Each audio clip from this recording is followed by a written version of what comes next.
Good evening बच्चों, कैसे हो? लॉकडाउन में हो तो बढ़िया शब्द है ना, लॉकडाउन में हो मतलब अपने आप ही बंद हो। और जो ये काम कर रहा है, जो स्वयं से स्वयं को सीमित रख रहा है, वो इस समय सबसे बड़ा राष्ट्रभक्त है। तो हमारे तो सारे ही बच्चे हैं जो राष्ट्रभक्त हैं, देश के लिए इतना तो ज़रूर करेंगे और उसके साथ साथ अपना भी ख्याल रखो। कल हम लोगों ने अचीवमेंट टेस्ट के बारे में पढ़ा था, टाइप्स ऑफ अचीवमेंट टेस्ट पढ़ा और उसमें टीचर मेड और नॉन स्टैंडर्डाइज्ड अचीवमेंट टेस्ट पे हम लोग बात कर रहे थे। तो आज डायग्नोसिस टेस्ट पे बात करेंगे, क्योंकि इसके पहले जो टेस्ट था वो एक जनरल टेस्ट है, जिसमें कि हम लोग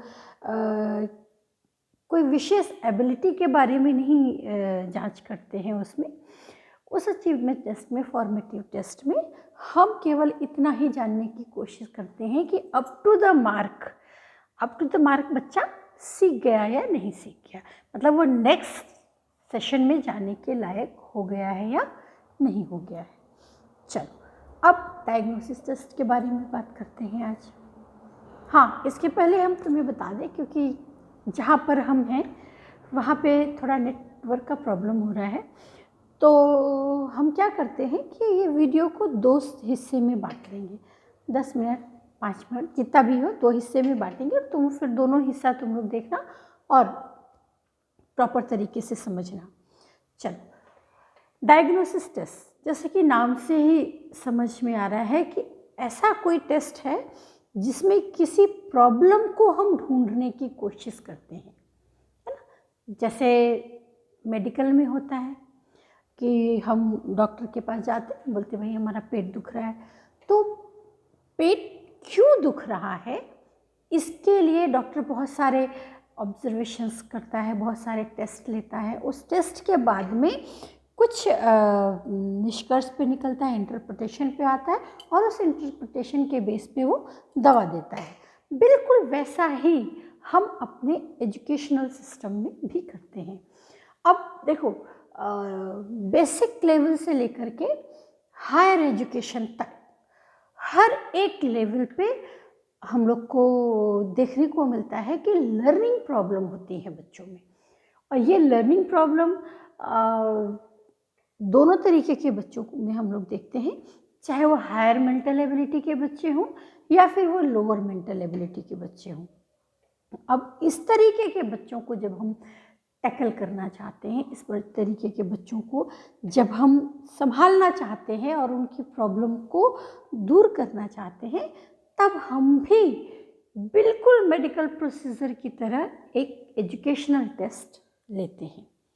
ठीक है, उस टेस्ट को हम डायग्नोसिस टेस्ट या निदानात्मक परीक्षण कहते हैं।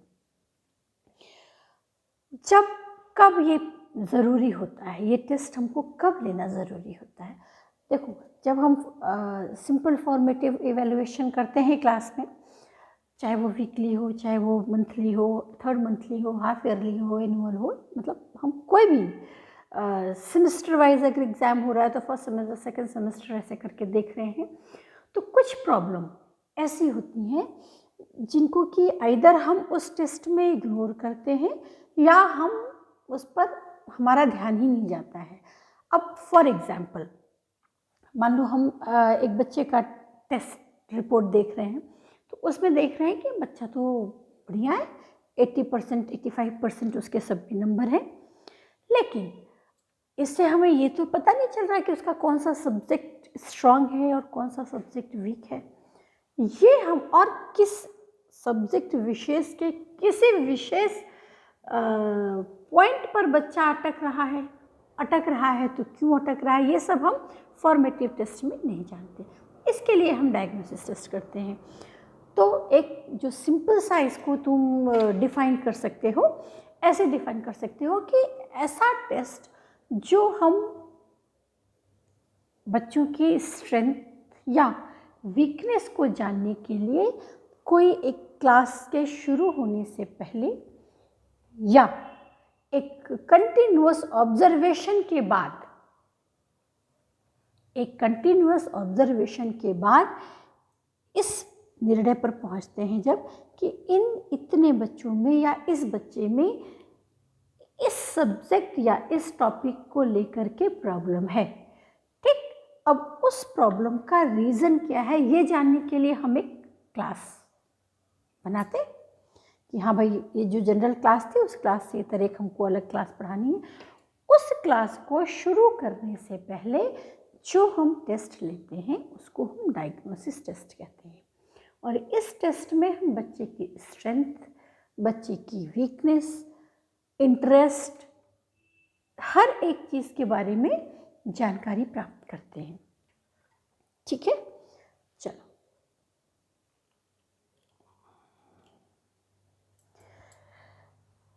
डायग्नोसिस टेस्ट का कैरेक्टरिस्टिक फीचर क्या होता है।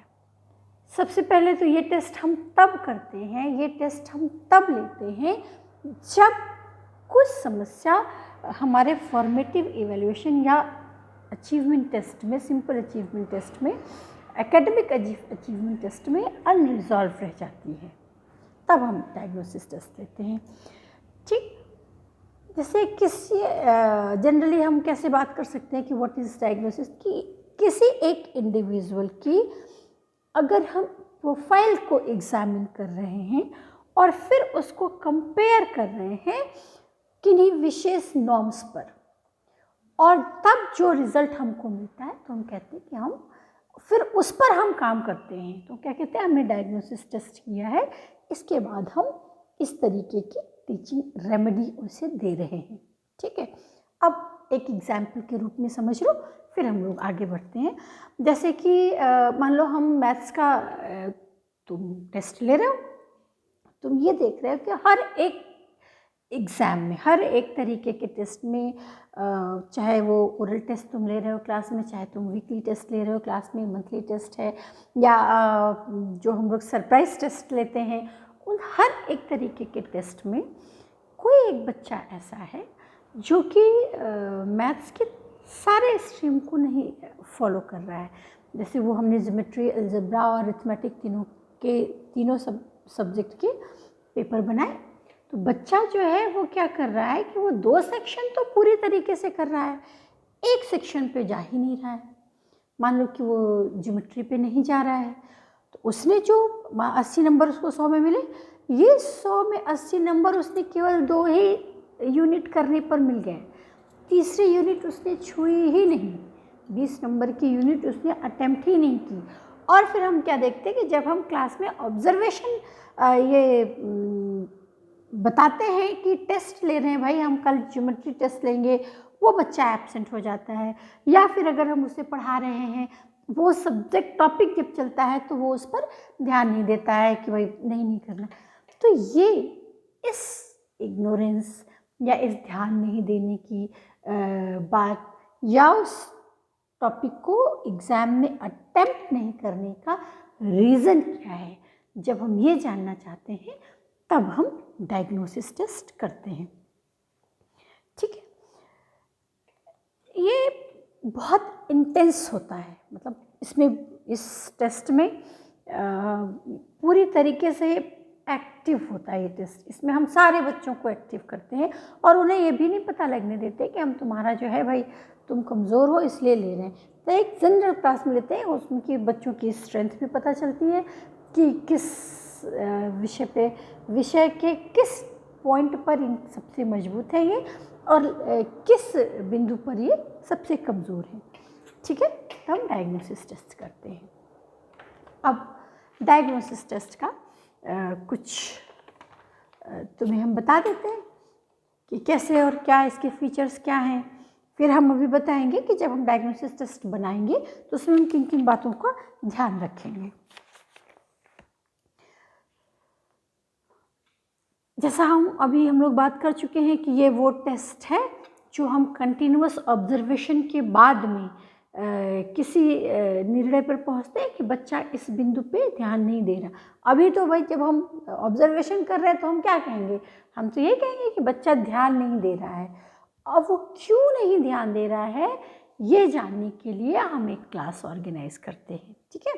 फिर उस क्लास के शुरू होने से पहले बच्चों के सामने कुछ क्वेश्चन देते हैं। इसमें मार्क्स नहीं देते, ये क्वालिटेटिव होता है, क्वांटिटेटिव अचीवमेंट टेस्ट होता है, ठीक। टॉपिक विशेष पर हम लोग डिस्कस करते हैं और उस डिस्कशन के दौरान ही हमें ये मालूम चलता है कि बच्चे का क्या मजबूत पक्ष है उस टॉपिक से को लेके और क्या सबसे कमज़ोर पक्ष है, ठीक है। अब इसके फंक्शंस क्या क्या हैं, डायग्नोसिस टेस्ट काम क्या करता है, ये बिल्कुल डायरेक्टेड टू द करिकुलम है। जो पाठ्यक्रम होता है हमारा, जो सिलेबस है, उसकी तरफ पूरी तरीके से डायरेक्टिव होता है। फिर ये एजुकेशनल गाइडेंस प्रोवाइड करता है बच्चों को, क्योंकि हम ये जानने की कोशिश करते हैं ना इसमें कि कहाँ नहीं आ रहा है, और जो नहीं आ रहा है वो क्यों नहीं आ रहा है, कहाँ नहीं आ रहा है वो हमें पहले से पता चल गया कि ये चीज़ नहीं अटेम्प्ट करता है, वो क्यों नहीं करता है वो हम यहाँ पता करते हैं और फिर उनको एक प्रॉपर एजुकेशनल गाइडेंस देते हैं जिससे कि वो उसे सीख सकें, समझ सकें, जान सकें।